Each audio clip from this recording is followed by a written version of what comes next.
बात 1991 की है। बयार से चित्तौड़ जाने के लिए बयार की घाटी पार करके विजयनगर जाना पड़ता था। यह घाटी 15 किलोमीटर की थी। पतली सी सड़क, गाड़ी को घुमाना भी संभव नहीं था।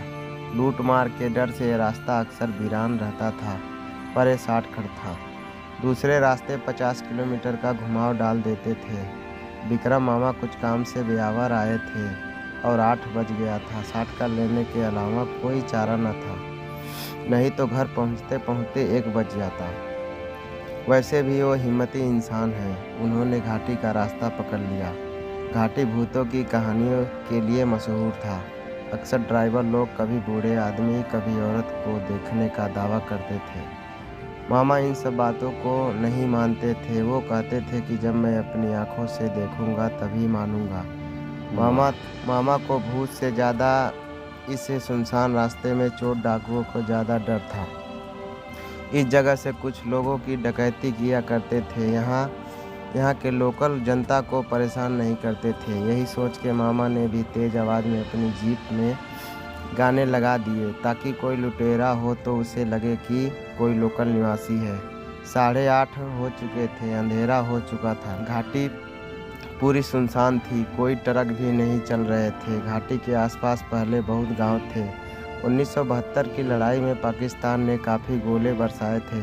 फाइटर प्लेन के कुछ गोले के यहाँ के 2-3 गांव पूरी तरह से नष्ट हो गए थे। सैकड़ों लोग मारे गए थे, जिसमें बूढ़े और बच्चे भी थे। उन्हीं की कहानियाँ लोग सुनाते हैं और वो भूत बन गए हैं। खुली जीप में ठंडी हवा आर पार हो रही थी। नीलकमल की मूवी का गाना मधुर बहुत लग रहा था। जीप की रोशनी बस रोड को रोशन कर रही थी। अमावस्या रात पूरी काली थी। घाटी में कुछ रोड लाइट भी नहीं थी। तभी अचानक राजस्थानी कपड़े पहनी औरत जीप से कुछ दूरी पर सामने खड़ी दिखाई दी। एक तरफ घाटी की खाई, दूसरी तरफ पहाड़ था। गाड़ी की स्पीड भी ज़्यादा थी। मामा ने जोर से हॉर्न बजाया और ब्रेक दिए, पर औरत वहीं खड़ी थी। मामा ने स्टीयरिंग कस के पकड़ लिया। आराम से टक्कर हो गई। जीप औरत के ऊपर से निकल गई। जीप रुकते ही मामा दौड़ते हुए पीछे आए ताकि औरत को हॉस्पिटल पहुंचाया जा सके, पर वहां कोई औरत नहीं थी। दौड़ के जीप से टॉर्च लाए और देखा तो खून का कोई निशान भी नहीं था। घाटी में ज़्यादा रुकना ठीक नहीं था, सोच के वो रवाना हो गए।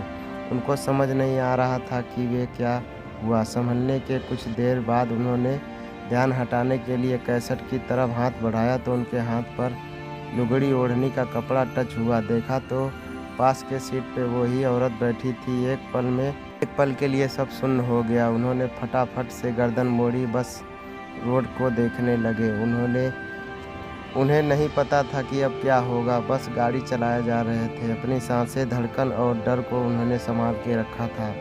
वो ओढ़नी उड़ उड़ कर कभी उनके हाथ पे लगती थी तो कभी चेहरे पर। उन्होंने अपनी नज़र बस रोड पर रखी थी और गाड़ी भगाए रखी। घाटी पार होते ही उन्हें लगा अब कोई नहीं है पास में। कुछ देर निश्चित होने के बाद उन्होंने साइड में देखा तो कोई नहीं था। जल्दी से हनुमान चालीसा लगाए और अपने रास्ते के लिए रवाना। अगर हमारा कहानी अच्छा लगे तो एक प्यारा सा लाइक कीजिए और हमारे चैनल को सब्सक्राइब कीजिए। धन्यवाद।